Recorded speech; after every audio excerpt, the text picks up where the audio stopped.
We've all fantasized about a robot doing our household chores, haven't we? But one Chinese company says that could soon be a reality. The CEO of UniX AI, Fred Yang, predicts the market for such products could rival that of smartphones. He's been speaking to CGTN's Li Zhuanhua about the technology behind it, known as UniTouch. So basically, in the previous age of robotic manipulation, people only use cameras, 2D cameras or 3D cameras for capturing some videos for guidance to guide where the robotic arm should be. You cannot tell how much force you need to press or pick something using only the vision signal. So tactile signal is basically we mimic how the human are pressing the object, and the object is giving a counter feedback to the human finger itself. Actually, the function of the UniTouch is that we use vision as an intermediate modality that actually connects tactile to vision, language, audio, and other modalities that may not be naturally paired with tactile signals. To be concise, after we have this model, we are building the connection between tactile signal and vision signal, and thus we can generate tactile signal even without touching the object. Can I say that your design philosophy is utility or practicality over humanoids? I would say yes.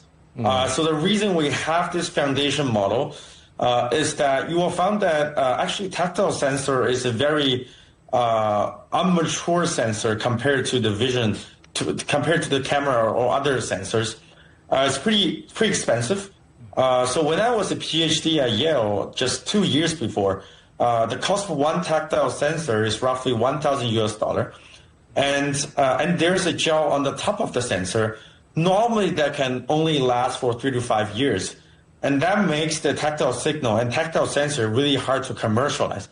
My design philosophy for this model is that can we use the tactile signal without this very expensive but very inelastic tactile sensor. So this is the philosophy behind the model. For today, humanoid robot is a very wide conceptual definition.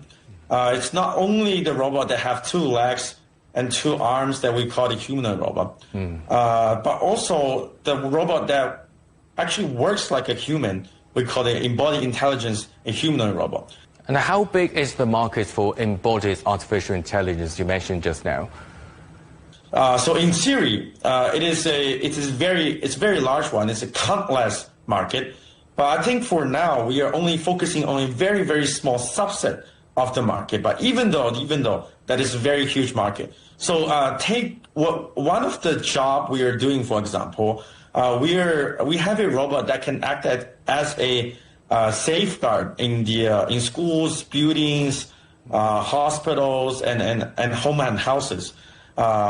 Merely in China, we have, I think, 8 to 10 millions of people doing this kind of job. This is only one of the very small pieces of the task that a human robot can do. So in general, I would say the embodied intelligence market is a countless market. Are you betting on a future that robots will be like smartphones, that everyone will have one in their households? So actually, I even have a bet that is larger than a smartphone. So for a smartphone is that everyone has a robot. Only is it to customer side as a consumer business.